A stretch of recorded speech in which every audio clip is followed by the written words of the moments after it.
Salut Bukavu, rejoignez-nous à l'église Gamaliel Temple, du 14 au 20 avril, plongez au cœur du séminaire La Passion du Christ, avec le pasteur Pierrot. Ensemble, adorons et louons l'Éternel pour le salut accordé par la mort et la résurrection du Christ. Ne manquez pas cette occasion de vous connecter. Soyez les bienvenus.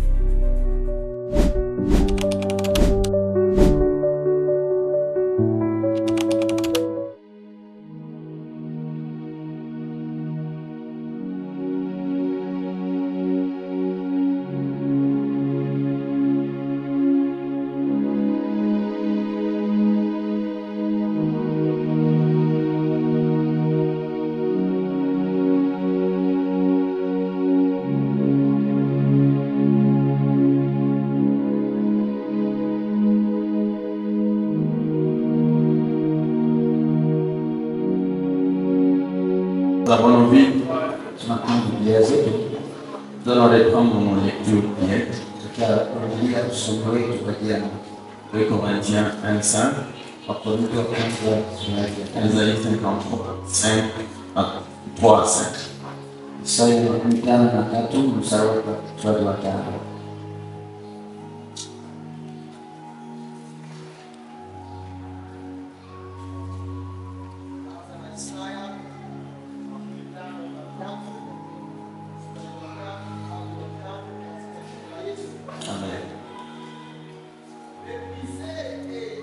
Abandonner les hommes pour le douleur et habitué à la souffrance, semblable à celui dont on détourne le visage.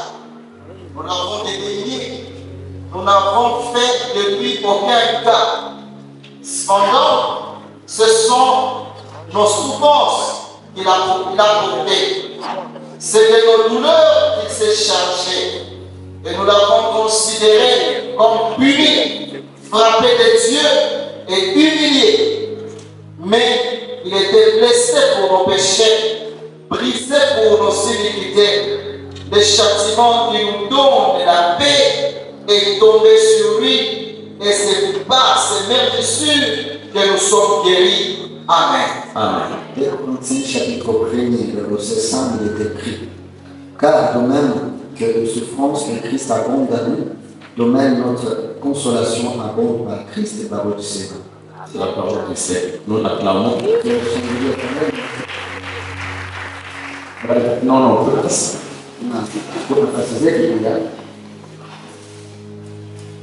Shalom, shalom. Bien-aimés dans le Seigneur, c'est un autre jour, mais aussi une autre grâce. Je bénis Dieu parce que vous êtes là, parce que nous sommes là. Il nous a accordé encore la vie. Pendant qu'il y en a qui sont morts, ils étaient en bonne santé, sont allés dormir, après avoir mangé, après avoir parlé avec les enfants. Le matin, ils ne se sont plus retrouvés vivants. Toi et moi, nous n'avons rien donné à Dieu pour mériter la vie, le souffle de vie. C'est seulement sa grâce. Il nous a accordé encore la santé, la bonne santé. Nous ne sommes pas dans des hôpitaux. Nous sommes en bonne santé. Nous disons merci à Dieu. Bien-aimés des Brisiers, nous sommes en train d'échanger sur la passion du Christ. C'est une semaine pascale. Une semaine qui nous amène à notre victoire. Mais notre victoire qui commence par les souffrances. Comme je dis hier, toutes les grandes personnes, tous les personnages dont vous avez peut-être entendu parler, qui ont des noms aujourd'hui. Si vous allez sonder leur parcours, vous allez vous rendre compte que ces gens sont passés par des souffrances. Mais malgré le fait de passer par les souffrances, ils sont restés les yeux fixés sur l'objectif. Ils sont peut-être passés par des échecs, mais cela ne les a pas découragés outre mesure. Ils sont restés regard braqués sur l'objectif. Bien-aimés dans le Seigneur, nous avions arrêté 3 objectifs pour cet enseignement. Le premier objectif, nous avions dit ceci. Il consiste à vous rappeler, nous rappeler aussi le sacrifice suprême de Jésus. Et ce sacrifice qui s'est retrouvé être le prix, et le prix qu'il a payé pour notre délivrance, pour la délivrance de l'humanité. L'objectif suivant, nous avions dit ceci, que c'était de nous parler des souffrances ou du chemin que Jésus a emprunté afin de nous apporter le salut, la délivrance, le rachat. Nous avons décrit et nous allons continuer à décrire ce chemin, le chemin de la croix, le chemin des souffrances. Et le troisième objectif, nous avions dit ceci, c'est de vous parler de la résurrection de Jésus. C'est ça la fin de ses souffrances, la fin de tes souffrances, la fin de mes souffrances, c'est retrouver la résurrection de Jésus. Paul dit ceci, si Christ n'est pas ressuscité, notre évangile est vain et votre foi aussi, elle est vaine. Alléluia. Que Dieu soit loué. Parce que Christ est ressuscité, notre foi peut avoir un fondement. Et un fondement inébranlable. La résurrection de Jésus. Les prédicateurs, ils peuvent vous prêcher avec force, avec conviction. Pourquoi? Parce que Jésus est ressuscité. Il n'est pas resté dans la tombe. Il a été enseveli, mais conformément aux Écritures, il est sorti de la tombe victorieux. Alléluia. Amen. Que Dieu soit loué.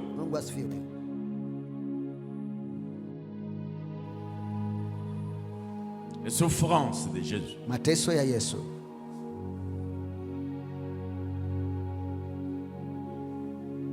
Et nous avons dit ceci. L'histoire de la passion du Christ commence au chapitre 26. Nous sommes dans Matthieu. C'est là que l'histoire de la passion, elle commence de manière proprement dite. Mais lorsque vous faites quelques pas en arrière, vous allez jusqu'au chapitre 16, au verset 21. La Bible dit ceci. Jésus, il commence à faire connaître à ses disciples qu'il fallait que le Fils de l'homme allât à Jérusalem. Et là, qu'il souffrit beaucoup de la part des principaux sacrificateurs, des anciens de peuple et même des scribes. Après les souffrances, il devrait être mis à mort. Et puis, au 3e jour, il devait revenir à la vie. Il leur parle de cela. Après qu'il ait terminé de leur parler de cela, au verset 22, Pierre le reprend. Pierre dit, ce que tu dis là, je vais prier pour que cela n'arrive, que cela ne plaise à Dieu. Nous avons dit ceci. Les plans de Dieu, ils peuvent ou ne pas être bien compris par les uns et les autres. Mais ce qui importe, c'est que c'est ce que Dieu a décidé. Parce que c'est ce que Dieu a décidé. Cela devrait, qu'il pleuve, qu'il neige, se réaliser. Pierre dit non. Comment est-ce que tu peux nous dire des choses comme ça? Nous comptions sur toi. Nous allons compter sur toi. Mais lorsque tu nous dis que tu vas mourir, nous serons avec qui? Nous allons compter sur toi. Pierre dit non. J'ai dit ceci. Pierre n'était pas en train de comprendre les Écritures. Parce que depuis des siècles passés, les prophètes ont parlé de cela. Esaïe a prophétisé. Là où nous avons lu, il a parlé des souffrances. Il a dit quelqu'un portait les souffrances. Les souffrances dont il n'était pas l'auteur. Il a vu quelqu'un se charger des douleurs dont il n'était pas l'auteur. Il est allé jusqu'à la croix. Il en est mort. Esaïe, 800 ans avant Jésus, il a écrit sur cela. Mais Pierre, je ne sais pas si c'était par amour pour Jésus qu'il pouvait dire cela, que cela ne t'arrivera pas, Seigneur.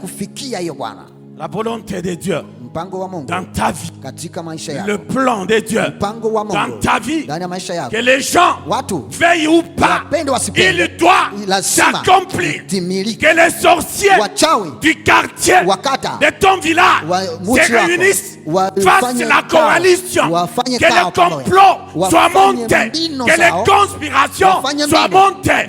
Le plan de Dieu dans ta vie, il devra certainement se réaliser. C'est pour cela que je vous ai dit, vous n'avez rien à craindre. Vous n'avez rien à craindre.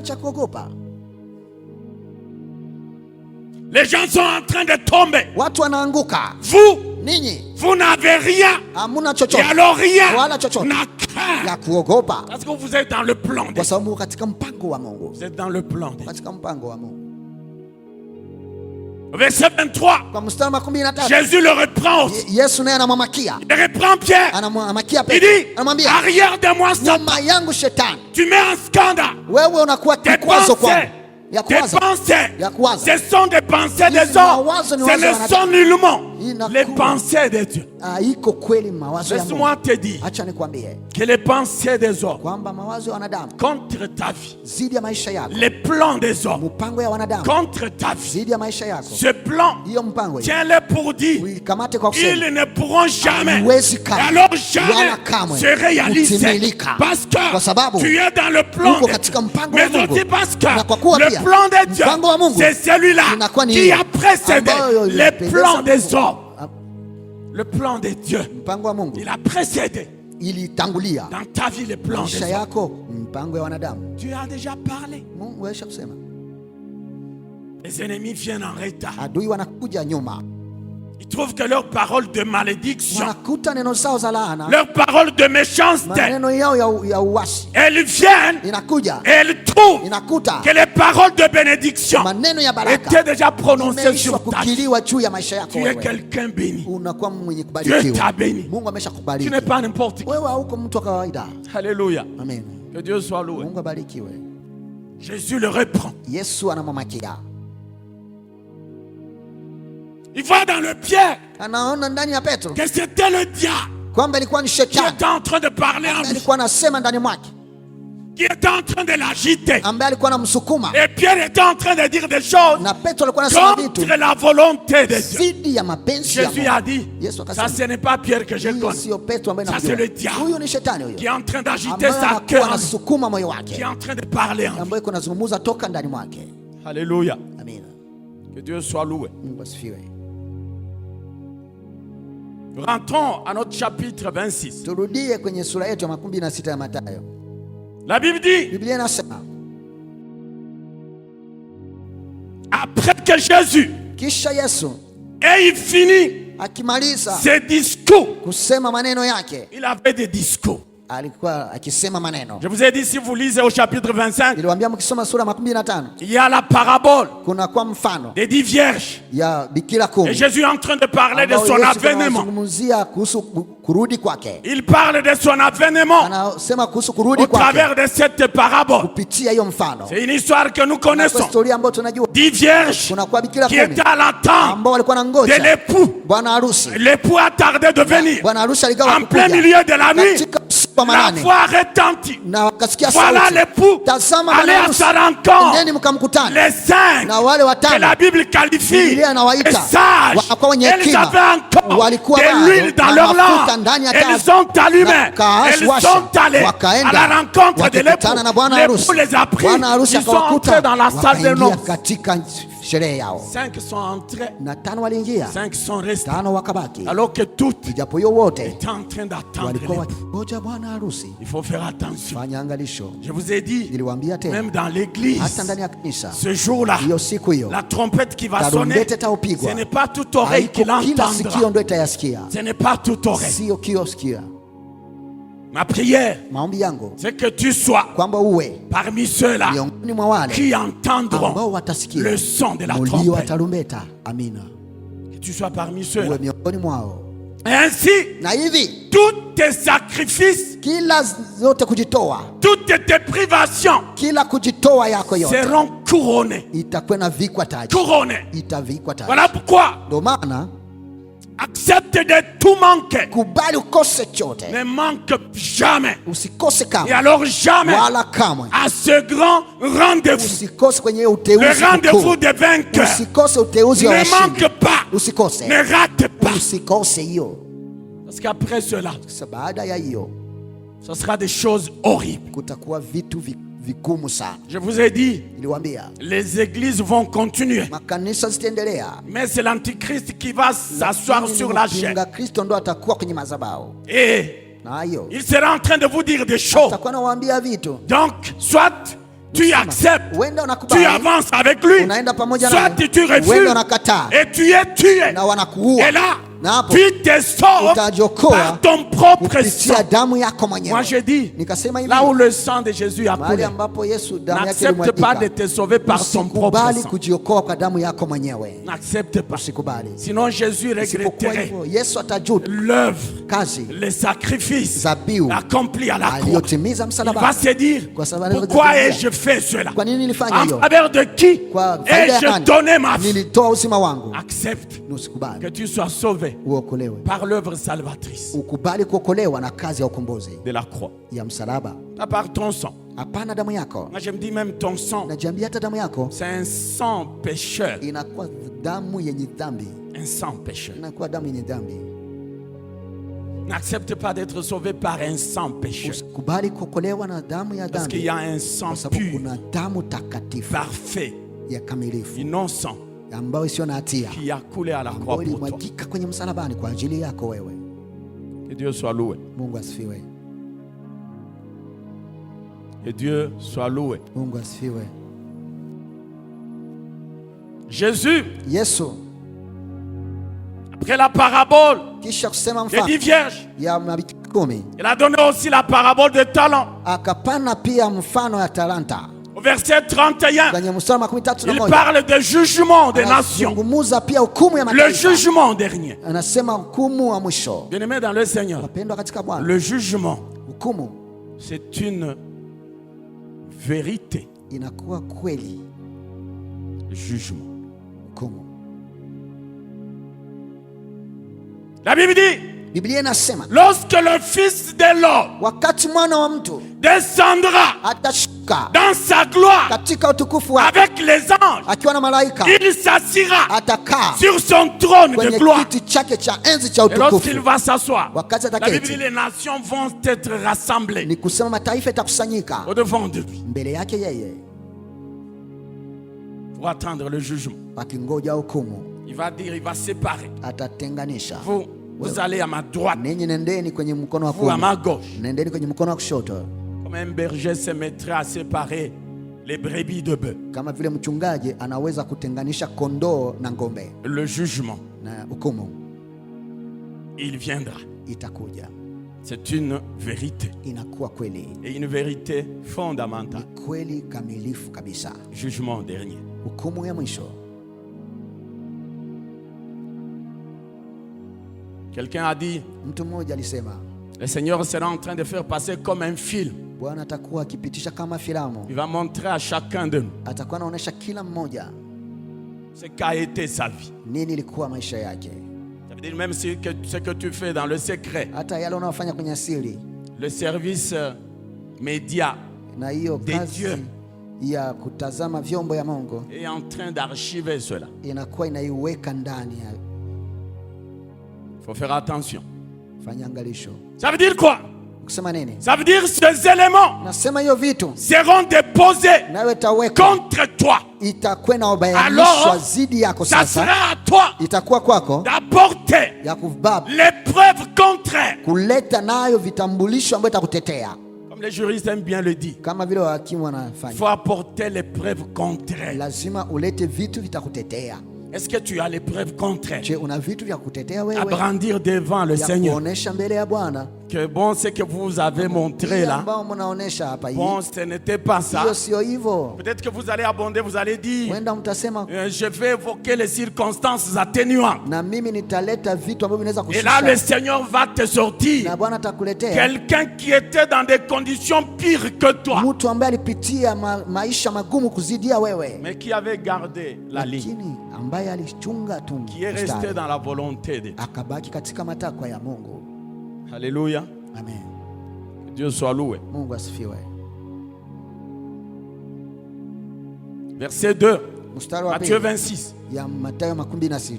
Jésus s'adresse à ses disciples. Yesu anawazungumzia wafuasi wake, Il dit, vous savez, anasema mnajua, la Pâque anasema Pasaka a lieu dans 2 jours. itafika kisha siku mbili, Et que na kwamba le Fils de l'homme mwana wa mtu va être livré naye atatolewa pour être ili crucifié. apate kutundikwa.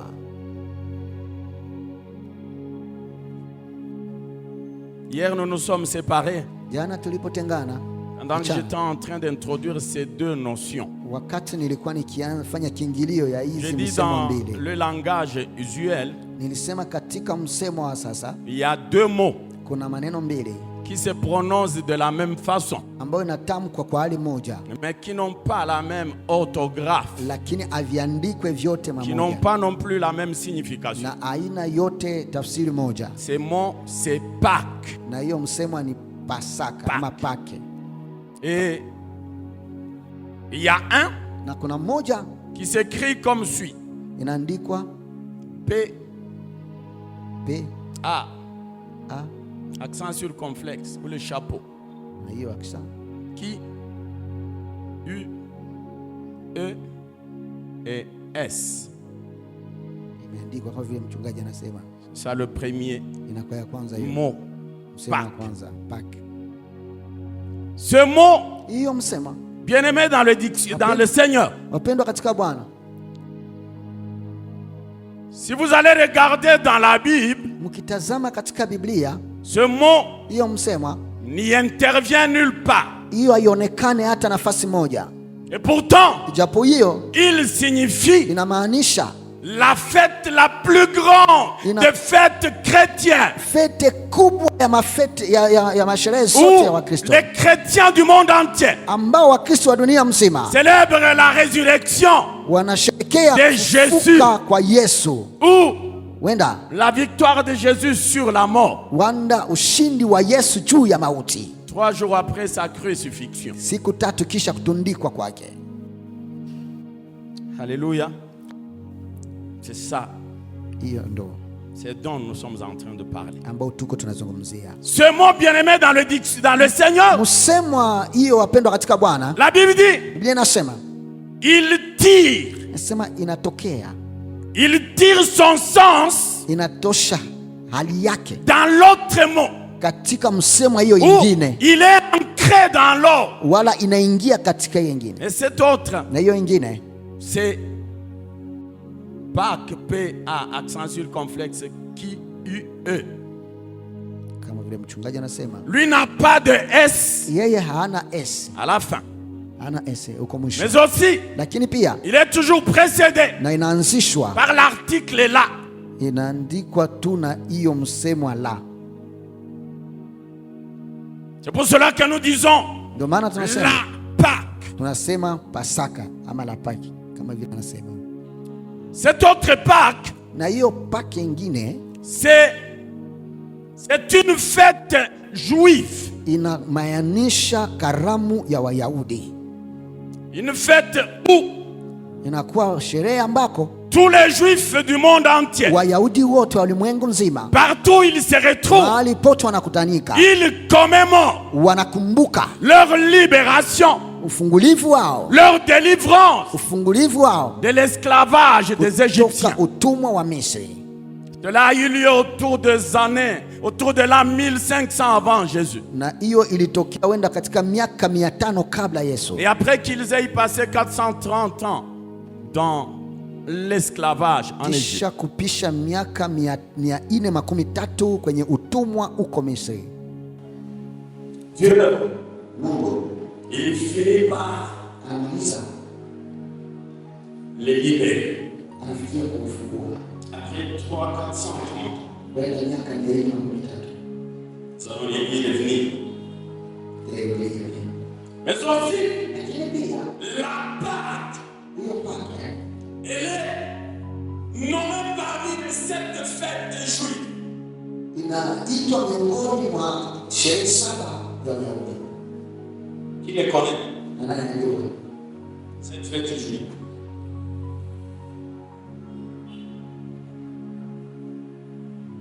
Il n'y a personne. Kuna mtu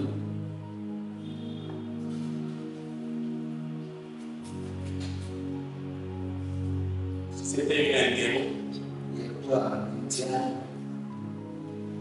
Vous auriez tous ces héros. na yote ilipata sifuri na kabisa. Hapana mzee.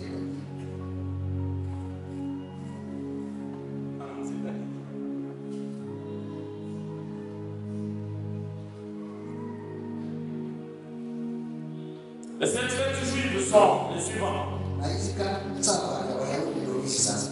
Il y a la fête de Sarah. Kunakuwa sherehe ya Sabato.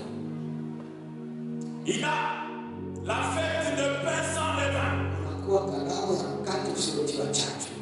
Il y a la fête de la Pâque. Kunakuwa sherehe ya Pasaka. C'est elle qu'on est en train de parler. Ndio tulikuwa tunasema. Après la fête de la Pâque, Kisha sherehe ya il y Pasaka. a la fête de Pentecôte. Kunakuwa sherehe ya Pentekoste. Après la fête de Pentecôte, Kisha hiyo sherehe ya il y sherehe. a la fête des trompettes. Kunakuwa pia sherehe ya tarumbeta. Après la fête des trompettes, Kisha sherehe ya tarumbeta. la fête d'expiation. Kunakuwa sherehe ya maondoleo. Et enfin la fête des tabernacles. Pia kunakuwa sherehe ya hema.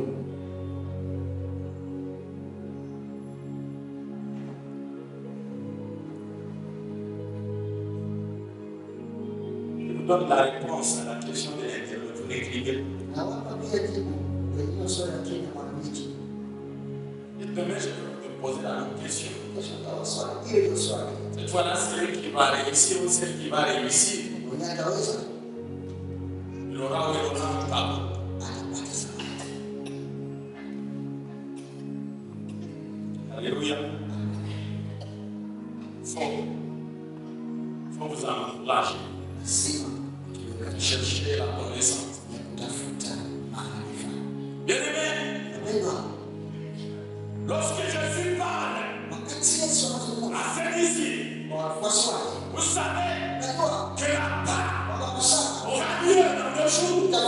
Il parle de cette fête juive.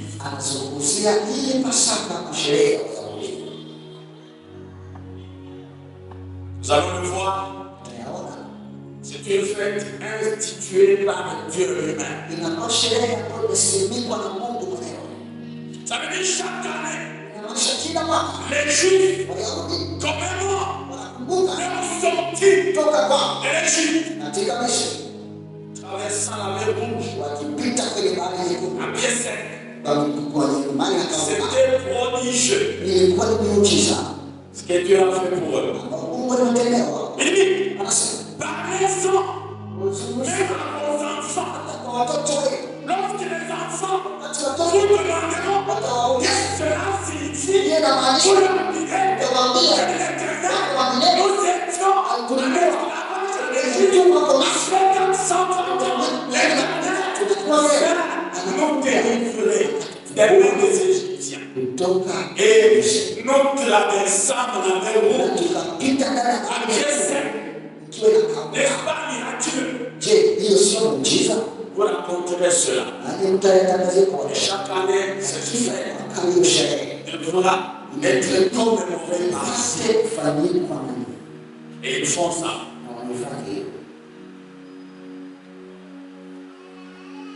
Est-ce que vous allez dans Exode 12? La Bible parle de cela. Biblia inazungumzia kuyahusu L'institution de la Pâque. kusimikwa ama kuanzishwa rasmi kwa Je hiyo venais de vous le Pasaka. dire. Na ninatoka kuambia Cela, la Pâque a été instituée par l'Éternel lui-même. kwamba Pasaka imesimikwa na wa milele yeye mwenyewe.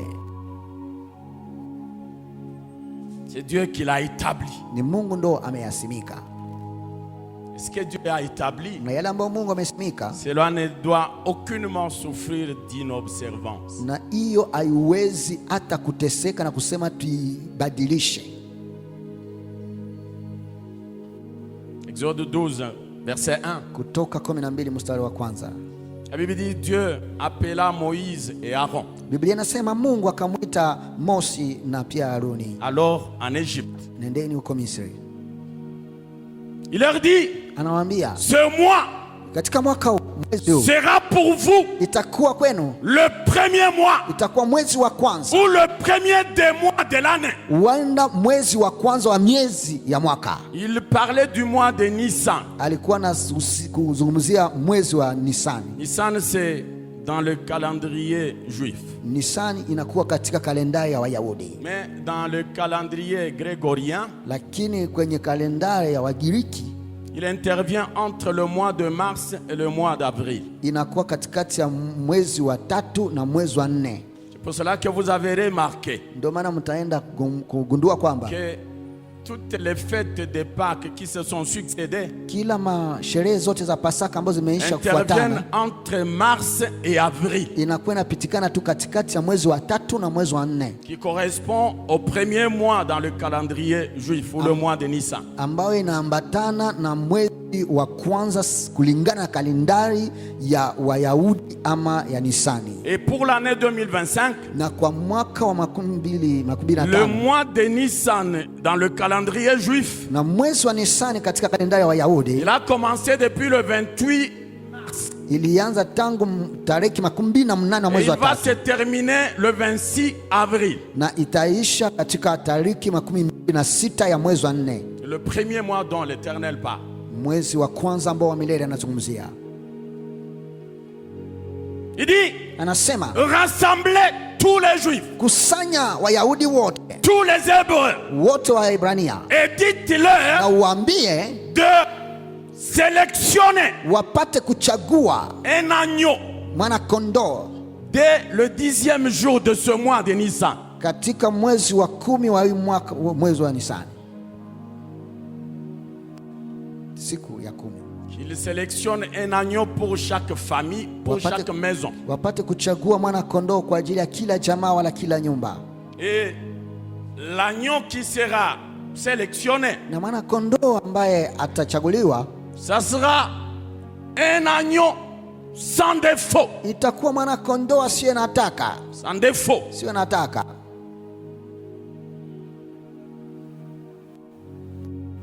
et un agneau d'1 an de vie, ikiwa pia mwana kondoo wa mwaka moja, qui soit aussi mâle, nawe pia dume, un agneau sans défaut. mwana kondoo asiye na taka. Qu'est-ce que cela signifie? Hiyo ilikuwa inamaanisha nini? Ça symbolise Hiyo inabayanisha la pureté et l'innocence. utakaso na kutokuwa na hatia,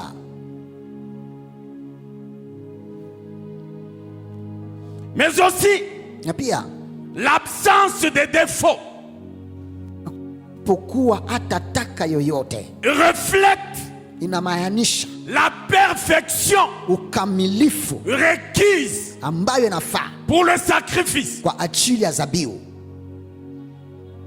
Ça veut dire quoi? Inamaanisha nini? Ça ne devrait pas être n'importe quel agneau. Haingelikuwa kila mwana kondoo. C'est pas comme toi et moi nous le ferions. Haiko kama mimi na wewe jinsi tungeweza Nous kuyafanya. amènerions Tungeweza kuleta un agneau boiteux, mwana kondoo anayevunjika aveugle. pamoja, Nous l'amenons pour le sacrifice. kipofu tunaleta kwa No. ajili ya dhabihu. Hapana. Malachie parle de cela. Malaki anazungumzia hiyo. Malachie 1:8. Malaki 1:8 Il dit, inasema, lorsque vous amenez wakati mnaleta une bête nyama aveugle kipofu pour le sacrifice, kwa ajili ya dhabihu, n'est-ce pas mal? je, hapo haiko mbaya? Pose la question pour que vous qui amenez, que vous puissiez répondre. Na swali hili ninyi ambao mnaleta mpate kujibu. Lorsque vous amenez Wakati mnaleta une bête nyama qui boite ambayo ou inavunjika, qui est infirme, huenda inakuwa vous kipofu, l'amenez pour le sacrifice, munaileta kwa ajili ya n'est-ce pas mal? dhabihu, hiyo sio mbaya.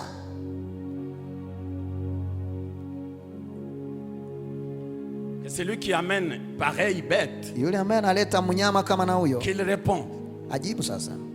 S'il répond par oui, Kama anasema ndio, le verset continue. na shairi Il dit, inaendelea, anasema amène cela leta hiyo à ton gouverneur. kwa liwali wako. Va-t-il te recevoir? Je, yeye Te atakupokea? fera-t-il un bon accueil? Yeye atakupokea vizuri? Tu aurais même honte d'amener Utakuwa hata na haya ya kuileta ton gouverneur, mbele ya liwali wako, un homme comme toi. mtu kama wewe.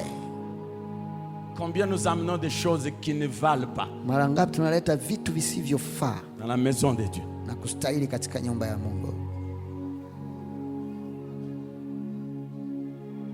Des choses impures. vitu vichafu.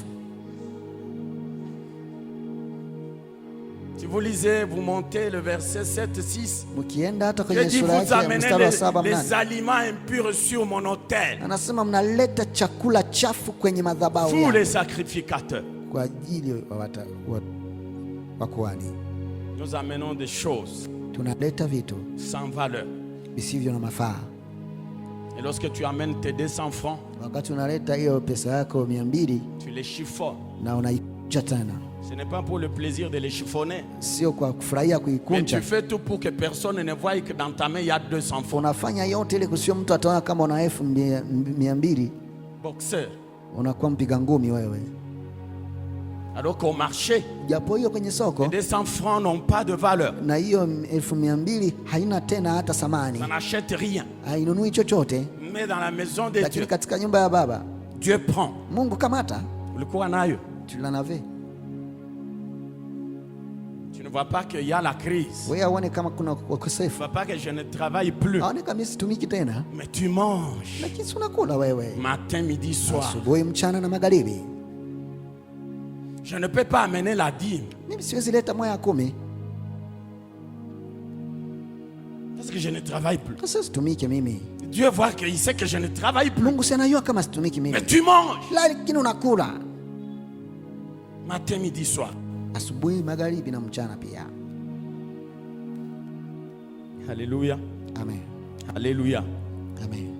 Quelqu'un a dit, Mtu mmoja je akasema, ne sais pas calculer la dîme. mimi sijui kuhesabu moja ya Mais 10, depuis que je lui avais dit, amène tous tes revenus, je vais t'aider à calculer. lakini wakati nimwambia leta mapato yako yote Il a mis nitakusaidia sa kuhesabu, queue ici. akatia mkia yake Il a nyuma disparu. na akapotea.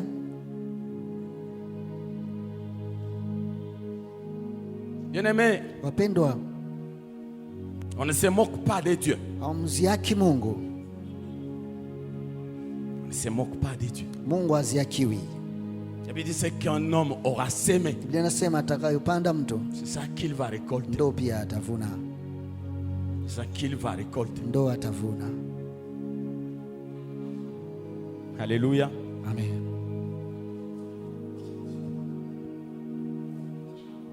Il dit Anasema, que chaque famille sélectionne kila chama ichague un agneau sans défaut. mwana kondoo asiye na taka. La préfiguration symbolique Ilikuwa inawakilisha de l'agneau de mfano, Dieu mwana kondoo wa Mungu qui enlève les péchés du monde. ambaye anaondoa dhambi za dunia. Jean 1:29. Yohane 1:12. La Bible dit, Biblia inasema, lorsqu'il l'a vu venir, wakati walipomwona il akija, dit, anasema, voici sema tazama l'agneau de Dieu mwana kondoo wa qui Mungu ôte les péchés du monde, aondoaye dhambi za dunia, qui ôte les faiblesses du monde, aondoaye udhaifu wa dunia, les liens du monde, na hata vifungo vya dunia, les échecs du monde, kushindwa kwa dunia, les liens, les réclamations, les kila autels et kudaiwa ya toutes les choses madhabahu ya semblables. vitu vyote Il fallait que vifananavyo. cet agneau soit sans défaut. Ilibidi hiyo mwana kondoo Il fallait que akuwe cet asiye na agneau taka. soit sans faiblesse. Ilibidi asiwe na udhaifu wote, Parce qu'un agneau avec faiblesse, kwa sababu mwana kondoo akiwa na udhaifu fulani, comment peut-il arriver namna gani angeweza à kufikia enlever ta faiblesse? kutoa udhaifu wako? Non, Haiwezekani, il n'en peut pas. hayangiweza. Il fallait que l'agneau soit sans défaut. Ilibidi mwana kondoo awe asiwe na taka, Mâle, akuwe pia dume, là on voit la vigueur na wanaona nguvu d'une année. ya mwaka mmoja. Pourquoi? Kwa nini? Parce que cet agneau Kwa sababu huyo mwana kondoo devrait couvrir les péchés ilibidi afunike des dhambi enfants de Dieu ya watoto wa au Mungu cours d'une année. kutoka mwaka nzima, Et ce sacrifice na hiyo dhabihu devait être ilibidi effectué ipate kutendeka une fois l'an, chaque mara année. moja kila mwaka. Chaque année, Kila mwaka ils font ça. wanaifanya hiyo, Ils exécutent cela. wanafanya hiyo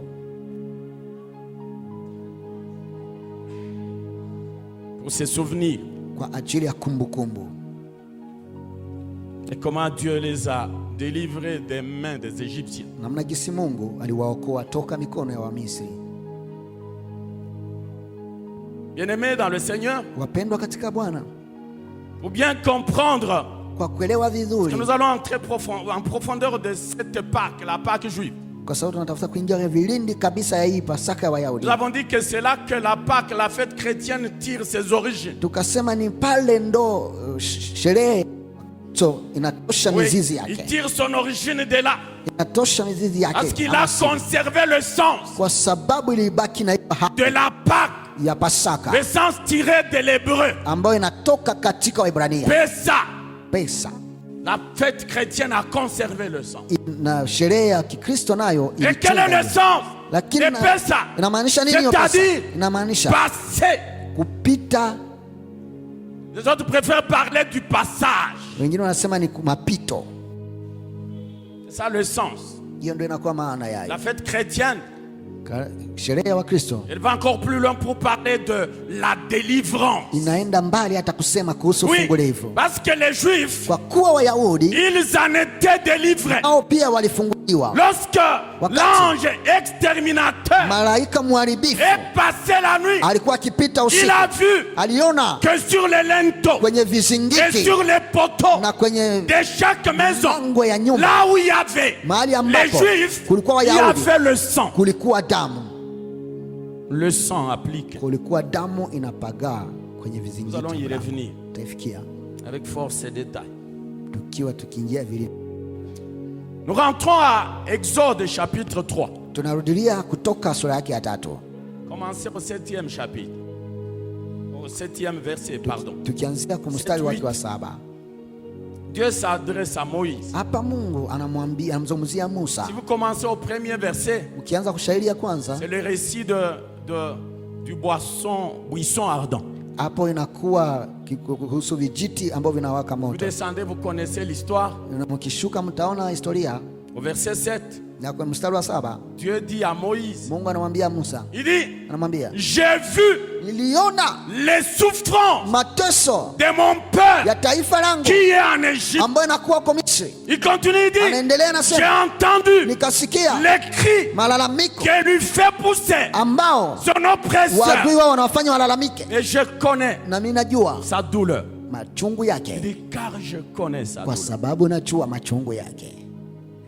Ah. Ça veut dire quoi? Inamaanisha nini hiyo?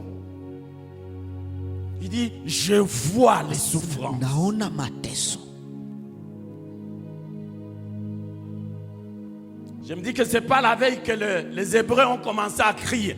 Nikasema ni sio kwa hiyo siku ya kulalia ndoa Waebrania walianza kulalamika. Ça veut dire ils ont crié Ni kusema dès le premier jour de la première année. walianza kulalamika siku ya kwanza ya mwaka wa kwanza. Ils ont crié. Wakalalamika. Ils ont crié. Na wakalalamika. L'année se termine. Mwaka ukaisha. La deuxième année. Ingine mwaka. La 10e. Ya 10 mwaka. La 20e. Ya 20 100. Miaka moja. 200. 200. 300. 300. 400. 400. Au finish, Dieu dit, kwa mwisho Mungu anasema, nasema nimeona la souffrance. Mateso.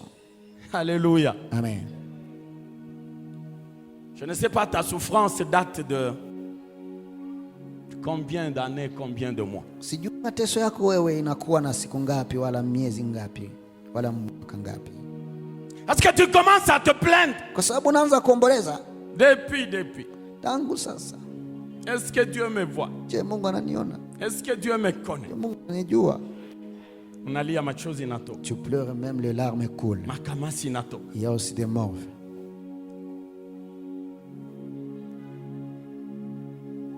Je vous ai raconté un jour Niliwaambia siku moja une sœur fervente que je connaissais quand j'étais étudiant, on était des voisins. dada mmoja alikuwa sujaa ambaye Elle nilikuwa était namjua. fervente. Na alikuwa sujaa Elle kabisa. chantait Alikuwa naimba à l'église Victor. kwenye kanisa ya Victory. Très fervente.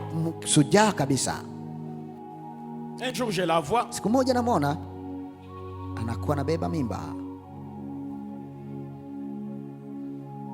Je demande ma soeur, qu'est-ce qui s'est passé? Namswali dadangu, nini ilipitikana? Je dis, il y a Pierrot. Naambia papa Pierrot. Quoi?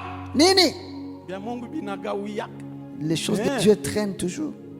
Bien qu'on doit bigawiyak. Pour toi ne traîne pas.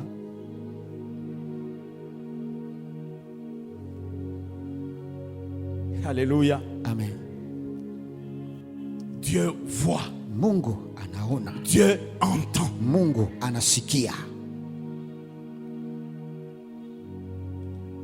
Ne te dis pas non. Usijiambie hapana.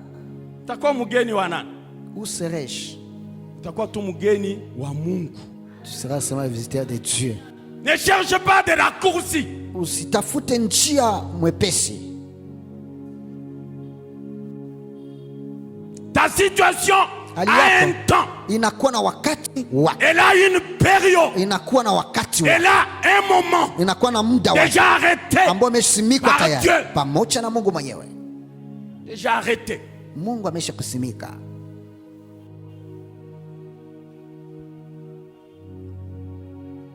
Sois seulement serein. Wewe kuwe tu timamu. J'aime bien un passage dans Psaume 125. Nataka sana usomi mwa katika Zaburi Le 115. psalmiste dit, Mtunga Zaburi anasema,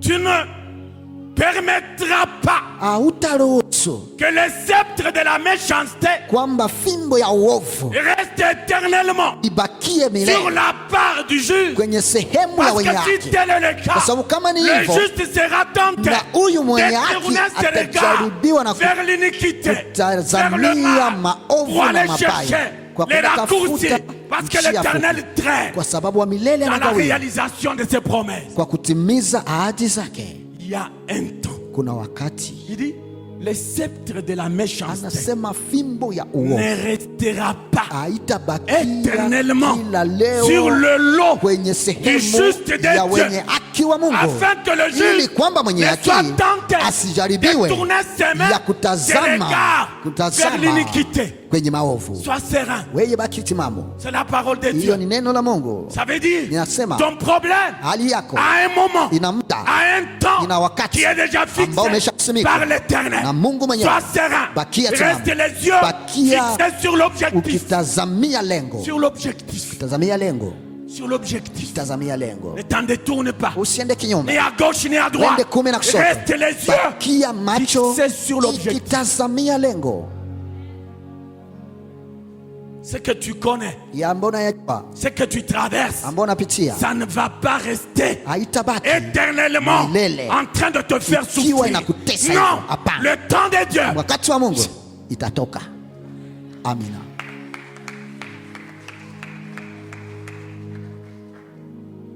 Que Dieu soit loué. Mungu asifiwe.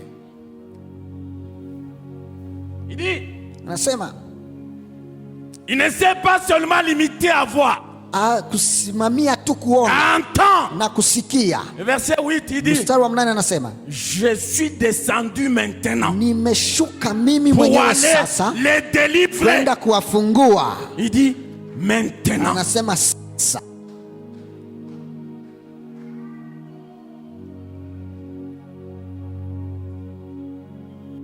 Il y a un temps Kuna wakati pour tout nous dire, kwa Ecclésiaste. kila yote, anasema mhubiri. Le temps Wakati pour ta situation, kwa hali yako c'est maintenant. ni sasa hivi. C'est maintenant. Ni sasa hivi. Parce que Dieu dit, Sasa Mungu je anasema, viens maintenant. nakuja C'est sasa. maintenant que je Ni saa hizi ndio décide de nimeamua descendre kushuka afin de t'en ili libérer, kupata afin de t'en kufungua, délivrer. ili kupata kufungua. Maintenant. Ni sasa. Maintenant. Amen. Est-ce que quelqu'un peut dire Je, mtu maintenant? anaweza kusema sasa. Maintenant. Sasa. Et maintenant. Sasa.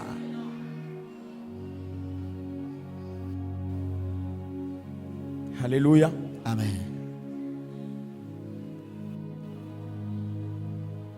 Vous sautez Mkiruka les chapitres qui suivent. kwa hiyo sura inayofuata, Vous allez au chapitre 7, Exode 7. mkienda kwenye Kutoka sura ya 7, Là, hapo l'Éternel wa milele dévoile le plan anafunua mpango monté par lui ambao anafanya mwenyewe afin ili kwamba de faire sortir son peuple apate kutoa taifa lake de l'esclavage des Égyptiens. katika utumwa wa Misri.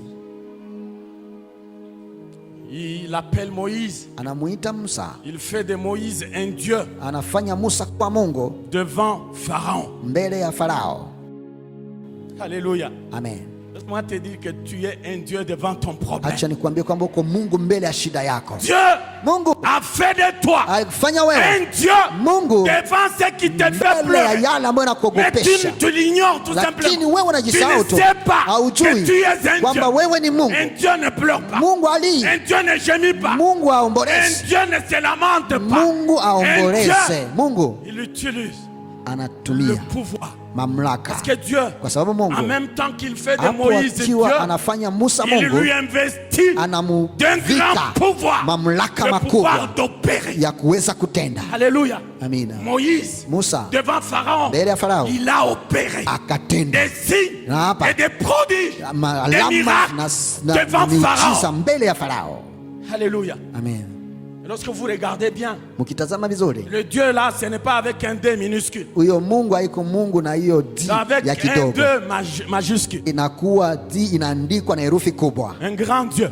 inakuwa Mungu Comme mkubwa lui-même. kama yeye Ça veut mwenyewe. dire, il Namaanisha se prend, il anajichukua, s'investit dans Moïse, anaingia ndani ya Musa il se prend, il anajikamata, se transporte, il s'investit anajibadilisha dans na toi. anaingia ndani mwako. Ça veut dire quoi? Nimaanisha C'est lui nini? qui sera en train Yule d'opérer, ambaye atakuwa de anatenda, commander, et les choses anakuamuru arrivent. na vitu Il vinafikia, ordonne, et les anaamuru choses arrivent. na vitu Il vinafikia, commande, et les choses anaamuru arrivent. na vitu vinafikia, Les choses arrivent. vitu vinafikia.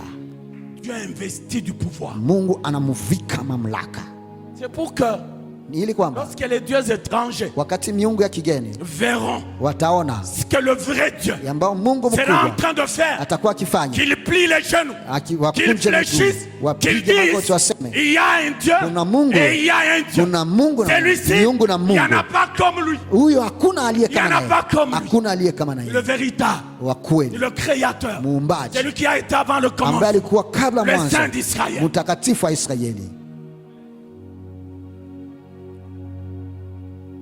C'est pour cela que Ndio maana hiyo Il y a même la verge d'Aaron mtaona hata fimbo ya Aroni qui a avalé les verges ambayo des ilimeza magiciens. kila mafimbo Des yote ya pharaons. wasuda wa Farao, Il les a avalés. akaimeza. Moja kwa moja. Il avale tout. Akameza yote. Et ce qui est important, Ambayo iko ya maana, c'est que malgré que la Kwamba verge d'Aaron ait avalé, hata kama fimbo ya Aroni iliyomeza, cette verge est restée intacte. na hiyo fimbo ikabaki tu ikiwa sawa. Il n'a pas grossi parce qu'il a beaucoup avalé. Haikuvimba sababu ilimeza sana. Non, Hapana. ça veut dire Nikusema, que les verges kwamba des fimbo magiciens ya wasuda n'ont eu aucun impact haina hata sur cha la kufanya vie kwenye de la uzima verge ya de fimbo Aaron. ya C'est Aroni. ça ce que Dieu fait. Hiyo ndo Mungu anafanya. Dieu t'a établi. Mungu amekusimika. Tu peux mettre à moule Unaweza tes ennemis, kuweka les adui sorciers. yako, Tu peux marcher sur eux. unaweza Tu peux kuwatembea les juu, écraser. unaweza Et kuwatembea cela juu na hiyo, sans qu'il y ait de na l'impact kusiwe sur hata toi. Tu restes kuwe na intact. chanzo juu Pourquoi? yako. Kwa nini? Dieu t'a établi Kwa pour sababu Mungu ça. amekusimika Il na t'a mamlaka. revêtu du pouvoir. Amekuvika Le pouvoir nguvu, de marcher mamlaka ya sur les kutembea serpents, juu ya sur nyoka, les scorpions juu ya et nge sur toutes les na forces kila du vitu mal. vyote Et que vya rien mabaya. Haleluya. Que Dieu vous bénisse. Va continuer.